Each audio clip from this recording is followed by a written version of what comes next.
ఆంధ్రప్రదేశ్లో నామినేటెడ్ పదవుల భర్తీకి మళ్లీ రంగం సిద్ధమవుతోంది. కూటమి శ్రేణులు ఎన్నాళ్ల నుంచో ఎదురు చూస్తున్న సమయం ఆసన్నమైంది. ఇక ఎవరికి ఏ పదవి అన్న ఉత్కంఠ మళ్లీ నేతల్లో మొదలైంది. ఇప్పటికే నామినేటెడ్ పదవుల పందేరం పూర్తి కావాల్సి ఉన్నప్పటికీ వరదలు, వర్షాల నేపథ్యంలో ఈ ప్రక్రియ కాస్త వెనక్కు వెళ్లింది.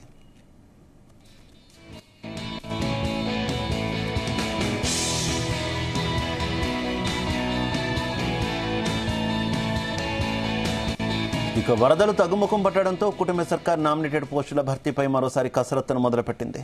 గతంలోనే 80% మేర పోస్టుల భర్తీపై కసరత్తు పూర్తయింది.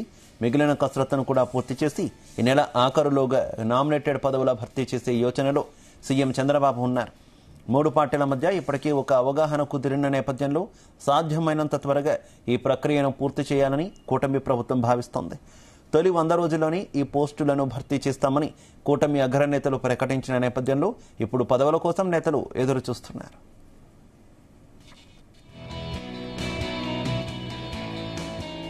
ఇక 3 పార్టీల మధ్య పదవుల పంపకంపై కుదిరిన ఒప్పందం ప్రకారం టీడీపీకి 60%, జనసేనకు 30%, మిగిలిన 10% పదవులు బీజేపీకి దక్కుతాయని నేతలు చెబుతున్నారు.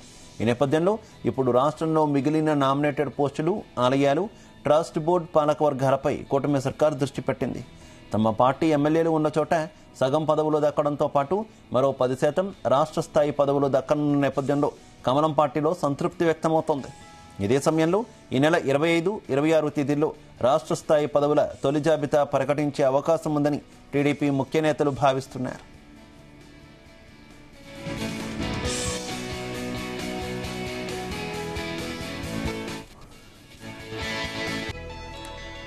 ఇక ఇదే విషయానికి సంబంధించి మరింత సమాచారం మా కరెస్పాండెంట్ నాగేశ్వరరావు అందిస్తారు. నాగేశ్వరరావు. Sandeep, good morning.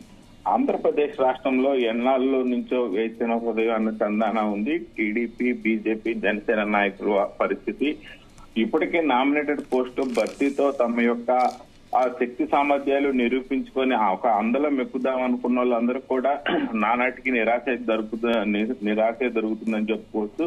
ఏదైతే టీడీపీ, బీజేపీ, జనసేన అలయన్స్ తో అధికారంలోకి వచ్చి కూడా దాదాపుగా 120 రోజులు కావస్తున్న నేపథ్యంలో ఇప్పటికే నామినేటెడ్ పోస్టులు భర్తీలో తమ యొక్క పదవి దక్కించుకొని ఆ పదవిలో హుందాగా తిరగాల్సిన వాళ్ళందరూ కూడా ఆ పదవులు దక్కగా నిరాశగా ఎదురు చూస్తున్నారనే ఎటువంటి సందేహం లేదు.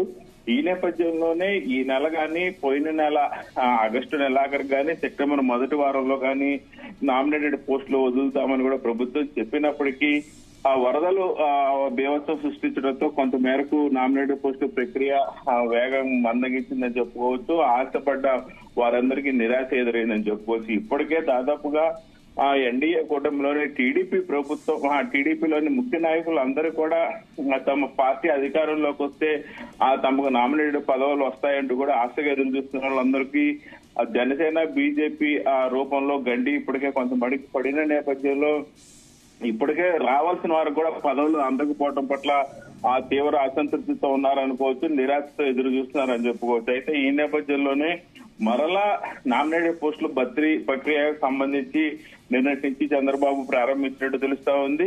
ఇప్పటికే రాష్ట్రంలో జరగాల్సిన నామినేటెడ్ పోస్టుల ప్రక్రియకు సంబంధించి 60-30-10 రేషియోలో ఇప్పటికే నిర్ణయించిన పరిస్థితి అయితే ఉంది. టీడీపీకి 60% నామినేటెడ్ పోస్టులు భర్తీ పూర్తి చేయాల్సి ఉండగా జనసేనకి 30%, బీజేపీకి 30% ప్రక్రియ కొనసాగుతా ఉంది. అయితే అలాగనే ఏదైతే జనసేన పార్టీ ఎమ్మెల్యేలు ఉన్నారో వాళ్ళ దగ్గర 50-40-10 రేషియోలో కూడా జరుగుతా ఉన్న పరిస్థితి ఉంది. మొత్తానికైతే టీడీపీ, జనసేన, బీజేపీ నాయకులకైతే మరికొద్ది రోజుల్లో నామినేటెడ్ పోస్టుల ప్రక్రియ పూర్తిగానున్నట్లు కూడా తెలుస్తా ఉంది. దీనికి సంబంధించి ఆశావాహులందరూ కూడా కోటి ఆశలతో ఎదురు చూస్తా ఉన్నట్లు కూడా మనకు అర్థమవుతా ఉంది. దీనికి సంబంధించి నిన్న ఏదైతే చంద్రబాబు నాయుడు జిల్లాల వారీగా ఎవరైతే ముఖ్య నాయకులు ఉన్నారో ఆ ముఖ్య నాయకులు అందరితో కూడా నిన్న చంద్రబాబు నాయుడు నామినేటెడ్ పోస్టుల ప్రక్రియ గురించి కూడా కొంత మేరకు చర్చించినట్లు సమాచారం అందుతోంది. అలాగే నామినేషన్ పోస్టుల ప్రక్రియ పూర్తి అయిన తర్వాత కూడా ఎవరు నిరాశ చెందకుండా తీసుకోవాల్సిన బాధ్యత కూడా ఆ జిల్లా ముఖ్య నాయకుల మీద చంద్రబాబు నాయుడు పెట్టినట్లు కూడా తెలుస్తా ఉంది. మొత్తానికైతే ఆంధ్రప్రదేశ్ లో నామినేట్ల పందేర అయితే మరికొద్దిసేపట్లో మొదలవుతున్నట్లు తెలుస్తా ఉంది. ముఖ్యంగా ఏదైతే ఈ జిల్లా జిల్లాలో చూసుకోవాల్సిన ముఖ్య నేతలు అందరూ కూడా ఈ నామినేట్ల ప్రక్రియ గురించి ఇప్పటికే జిల్లాలో ఉన్న ముఖ్య నాయకులతో అందరితో కూడా సంప్రదింపులు చేసినట్లు కూడా సమాచారం అందుతా ఉంది. అలాగే ఎవరికి ఎటువంటి నామినేటెడ్ పదవులు అందుతాయనేది తెలియకపోయినా గానీ తాము చేసిన పని గురించి కానీ ఇప్పటికి తాము పార్టీకి ఎవరైతే టీడీపీ నాయకులు కానీ కార్యకర్తలు కానీ పార్టీకి ఆర్థికంగా ఎంత ఖర్చు పెట్టారు, వాళ్ళు ఆర్థికంగా ఎంత చితికిపోయారు, అలాగే పోలీసులు గత 5 ఏళ్లలో కూడా ఎంత ఇబ్బందులు పెట్టి ఎన్ని కేసులు పెట్టారనే దాని మీద కూడా ప్రధానంగా ఈ నామినేటెడ్ పోస్టుల ప్రభావం పడతా ఉంది. వారికి మాత్రమే ప్రథమ ప్రిఫరెన్స్ ఇచ్చి తర్వాత ఇతరులకు ఇవ్వాలని కూడా పార్టీ అధిష్టానం ఇప్పటికే నిర్ణయించిన పరిస్థితి అయితే ఉంది. అలాగే జనసేన పార్టీకి సంబంధించి కూడా పవన్ కళ్యాణ్ ఆ జిల్లాలోని ముఖ్య నాయకులు ఎవరైతే గత 10 సంవత్సరాలుగా కూడా పార్టీని ఎవరు అంటి పెట్టుకొని ఉన్నారు, అలాగే వాళ్ళు పార్టీ కోసం ఎంత ఖర్చు పెట్టారనేది కూడా పవన్ కళ్యాణ్ ముఖ్యంగా జనసేన పార్టీ తరఫున విచారిస్తా ఉన్నారు. దీనికి సంబంధించి కూడా జిల్లాలోని ముఖ్య నాయకులతో ఎప్పటి నుంచో రాష్ట్ర వ్యాప్తంగా ఉన్న ముఖ్య నాయకులందరినీ కూడా పిలిచి వారితో చర్చించినట్లు కూడా సమాచారం. దీంట్లో ముఖ్యంగా ఎవరైతే రాష్ట్ర పౌర సరఫరాల శాఖ మంత్రి ఉన్నాడో నాదెండ్ల మనోహర్, ఆయన ఇప్పటికే కొంత మేరకు సమాచారం సేకరించి పవన్ కళ్యాణ్ చేతులకి అందించినట్లు కూడా తెలుస్తా ఉంది. ఏ జిల్లాలో ఎవరికి ఈ నామినేట్ పోస్టుల ప్రక్రియ పూర్తి చేయాలి, ఎవరికి ఇవ్వాలనే దాని మీద కూడా ఇప్పటికే జనసేన పూర్తి స్థాయిలో అవగాహనకు వచ్చినట్టు కూడా తెలుస్తా ఉంది. అలాగే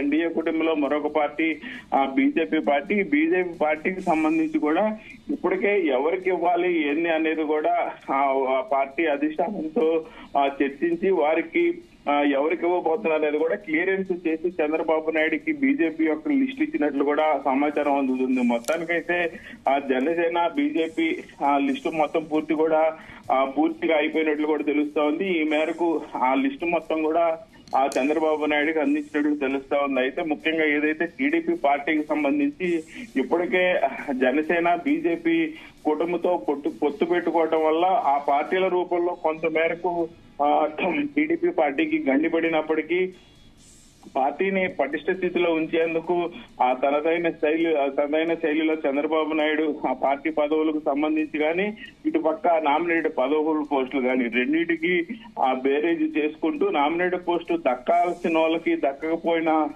ఆ సందర్భం ఏమైనా ఉంటే వారు ఇబ్బంది పడకుండా, వాళ్ళు అవమాన పడకుండా, వాళ్ళు ఫీల్ అవ్వకుండా వాళ్ళకి పార్టీ పదవులు కట్టబెట్టే యోచనలో కూడా ఉన్నట్టు తెలుస్తా ఉంది. ముఖ్యంగా ఒక పక్క నామినేటెడ్ పోస్టు, అలాగే మరొక పక్క పార్టీ బాధ్యతలు రెండు పక్కన పెట్టుకుని అది రాని వాళ్ళకి ఇది రాని వాళ్ళకి అది సర్ది చెప్పే యోచనలు అయితే పార్టీ అధిష్టానం ఉన్నట్టు తెలుస్తా ఉంది. దీనికి సంబంధించి నామినేటెడ్ పోస్టులకి ఆ పోస్టుల భర్తీకి అయితే మళ్ళీ పూర్తి స్థాయిలో రంగం సిద్ధమైనట్టు తెలుస్తా ఉంది. కూటమి శ్రేణులు ఎన్నాళ్ళ నుంచి ఎదురు చూస్తున్న సమయం ఆసన్నమైనట్లు కూడా అర్థమవుతా ఉంది. ఎవరికి ఏ పదవి అన్న ఉత్కంఠ అయితే మళ్ళీ నేతల్లో మొదలైంది. ఇప్పటికే నామినేటెడ్ పదవుల పందేరా పూర్తి కావాల్సినప్పటికీ వర్షాల కారణంగా కొంత మేరకు లేట్ అయినప్పటికీ మళ్ళీ నిన్నటి నుంచి అయితే ఈ నామినేట్ల పందేరా పూర్తి స్థాయిలో అయితే మొదలైందని చెప్పుకోవచ్చు. ముఖ్యంగా రాష్ట్రంలో వర్షాలు వరదలు తక్కుముఖం పట్టడంతో కూటమి సర్కారు నామినేటెడ్ పోస్టుల భర్తీపై మరొకసారి కసరత్తులు మొదలు పెట్టింది. గతంలో 80% మేరకు ఈ పోస్టుల భర్తీపై కసరత్తు పూర్తయిందని కూడా సమాచారం. మిగిలిన కసరత్తును పూర్తి చేయడానికి ఈ నెలాఖరులోగా ఆ సమయం మించిపోకుండా చేయాలని ఇప్పటికే కూటమి ప్రకారం ఓ సూచనప్రాయంగా అంగీకరించినట్లు కూడా తెలుస్తా ఉంది. 3 పార్టీల మధ్య ఇప్పటికే ఒక అవగాహన కుదిరిన నేపథ్యంలో సాధ్యమైనంత త్వరగా ఈ ప్రక్రియను పూర్తి చేయాలని కూడా కూటమి ప్రభుత్వం భావిస్తుంది. మొదటగా 100 రోజుల్లోనే ఈ పోస్టులు భర్తీ చేస్తామని కూటమి అగ్రనేతలు ప్రకటించినప్పటికీ కొంతమేర ఆలస్యంతో పదవులు అయితే లేట్ అవుతున్న పరిస్థితి ఉంది. 3 పార్టీల మధ్య పదవుల పంపకంపై కుదిరిన ఒప్పందం ప్రకారం టీడీపీకి 60%, జనసేనకి 30%, మిగిలిన 10% పదవులు బీజేపీకి తక్కడున్న నేపథ్యంలో రాష్ట్రంలో మిగిలిన నామినేటెడ్ పోస్టులు ఆలయాలు, ట్రస్ట్ బోర్డులు, పాలక వర్గాలపై కూటమి సర్కారు దృష్టి పెట్టిందని చెప్పుకోవచ్చు. తమ పార్టీ ఎమ్మెల్యేలు ఉన్న చోట సగం పదవులు దక్కనున్న నేపథ్యంలో కమలం పార్టీలో కూడా కొంత మేరకు సంతృప్తి వ్యక్తమవుతున్నట్లు అర్థమవుతా ఉంది.